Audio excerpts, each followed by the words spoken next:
Wait, Mario Maker 2 is getting an update? And it looks good? Hold on to your hats, folks, because it's time to boot up the analysis machine and take another look at Mario Maker 2. Come on, old girl.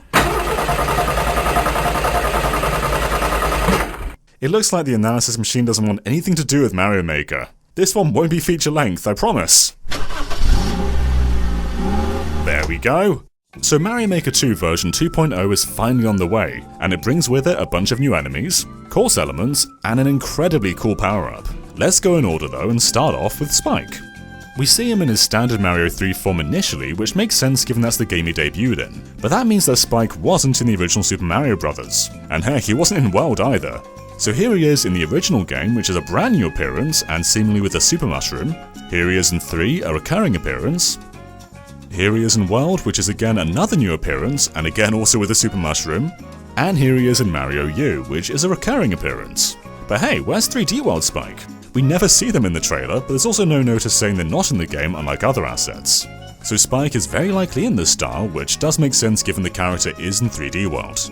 Anyway, there are differences between the games. In Mario 3, the Spike balls will fly across the air without ever touching the ground, whereas New Super Mario Bros. Changed them to become rolling objects.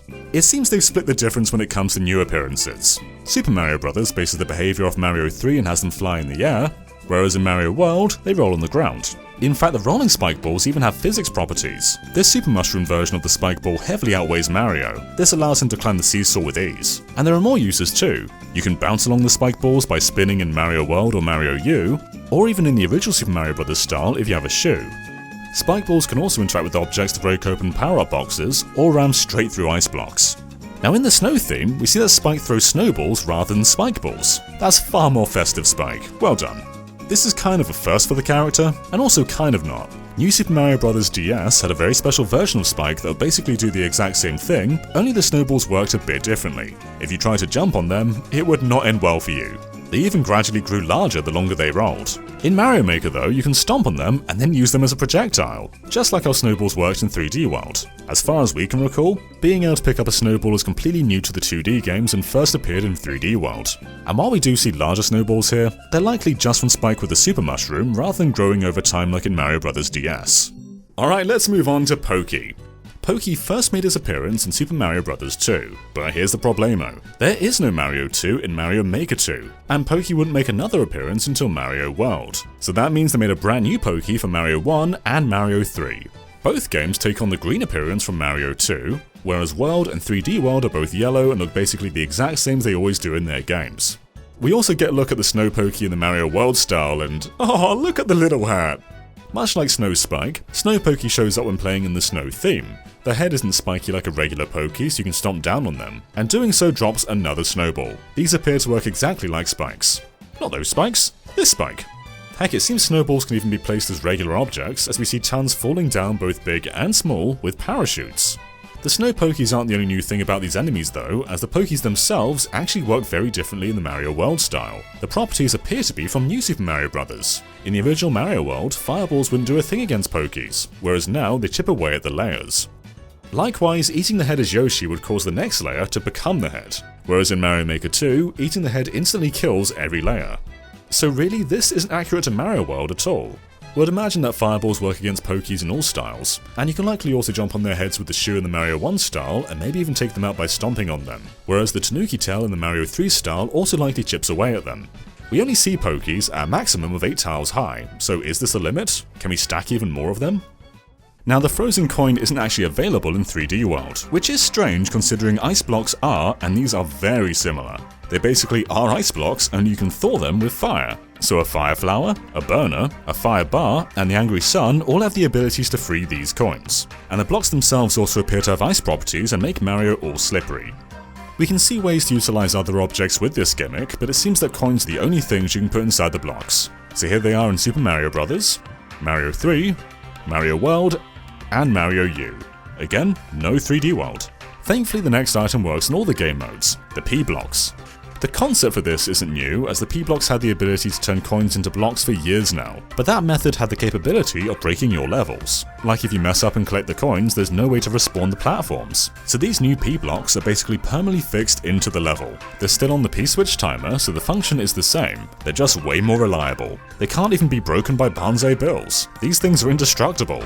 We only see them in World and 3D World, but they are available in all the other styles too.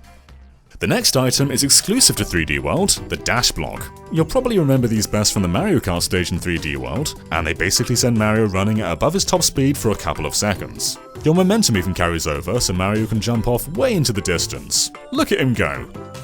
You can place them above the terrain, or even make them the terrain in a constantly connected bridge. They'll definitely add a lot to the Koopa Car levels.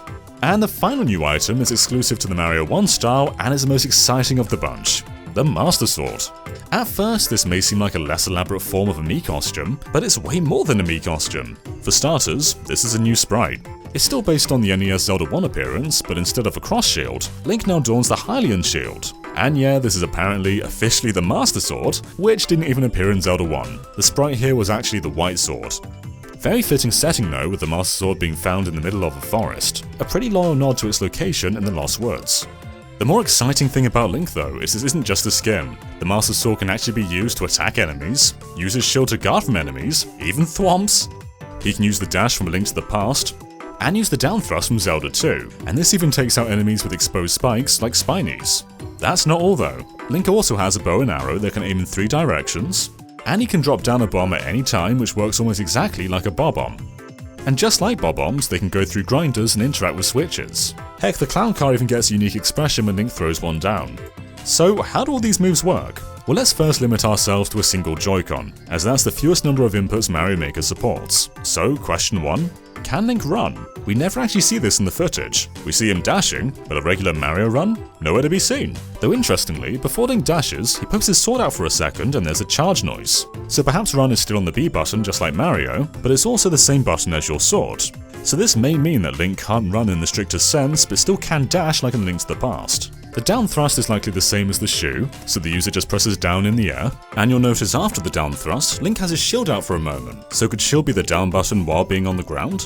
But what about the bow and bombs? Well, these really could be anywhere, but if I had to guess, I would say L and R. Unlike Mario U and Mario World, these buttons don't do a thing in the Mario 1 style, so they'll be free for items.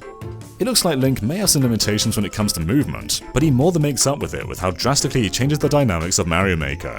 You can of course still play multiplayer too with a blue Link, a red Link, and a purple Link, just like in 4 Swords. It also seems there may be a brand new Zelda-themed title screen. Thankfully, the final mode is pretty self-explanatory. Ninji Speedruns is a brand new mode with levels made exclusively by Nintendo staff. These courses were made specifically for speedrunning, and some only appear to be active for a specific amount of time. Not only are you going against the clock, but you can actually see ghosts of a bunch of players who have also run the course. I counted around 50 Ninja ghosts on screen at once, so that's probably the cap, but who knows, maybe it goes even higher. Clearing the course is next to exclusive Ninja gear and stamps, but the top Ninja players will also get stars circling around their Mii character, so there's definitely an incentive to keep on playing for the bragging rights. And that's basically everything we caught in the latest trailer for Mario Maker 2. Did you catch anything that we missed? Let us know down below, and of course be sure to subscribe to Game Explain for a lot more on Mario Maker 2 and other things gaming too. Until next time, bye! Thanks for playing the Super Mario Maker 2 game. Let's check out what's in store for the latest update, including a variety of new parts. First up is Spike. This green glutton can spit out spiky iron balls and toss them at you. If you get hit, it's really gonna hurt. However, with the right setup, a spike ball can be used to interact with a block, break a block, as a platform, and even as a weight. I guess Spike can use its talents for good. Oh, and Spike will throw snowballs. Snow or iron, the balls Spike tosses have many uses. Next is Pokey. Made up of spiky spheres, this cactus-like foe poses quite a threat. You'll take damage if you touch its spikes, so the tall ones can be a challenge. Looks like I can't go through. Aha! A fireball will do the trick. Yoshi can also stomach the prickly Pokey. In night mode, Pokey will take to the skies. Give it wings and it'll home in. The snow theme turns Pokey into a snowman. Step on one, and you're in for a snowy surprise. Now let's take a look at the new frozen coin. Encased in ice, this coin is similar to an ice block. but will thaw out when hit with fire.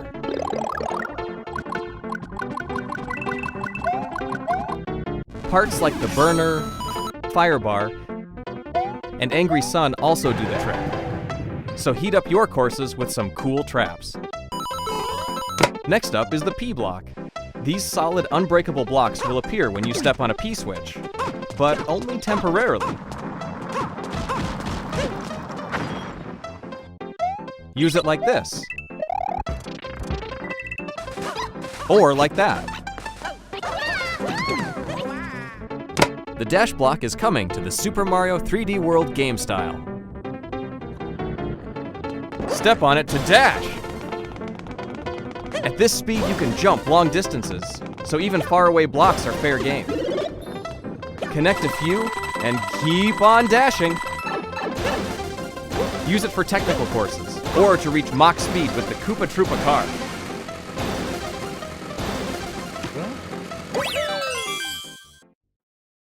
It's dangerous to go alone. Take this! Introducing the Master Sword power-up. This familiar item is from the Legend of Zelda series. Pick it up and da-da-da-da! Mario transforms into Link. This new look isn't just for show. Attack with your sword. Guard with the shield. Dash attack. And down thrust. You can take advantage of Link's classic moveset and some of his tools. Something out of reach? The bow and arrow can help. You can even shoot in 3 different directions.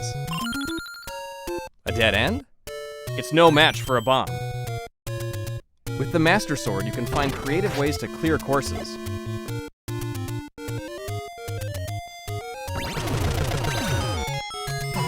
Or make the Master Sword power-up the star of a puzzle-solving course. Those aren't the only updates. A new mode, Ninji Speedruns, is here. Race for the quickest time on courses created by Nintendo exclusively for this mode. Other players' Ninja Ghosts will run alongside you as you compete against rivals from around the world. New courses will be distributed periodically. Clear courses to collect stamps.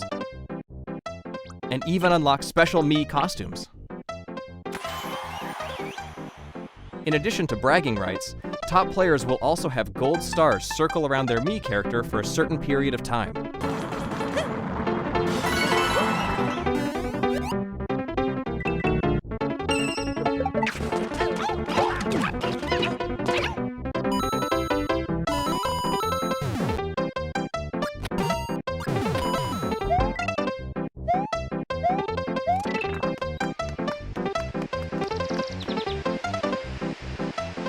Super Mario Maker 2 Update 2 will launch on December 5th, 2019.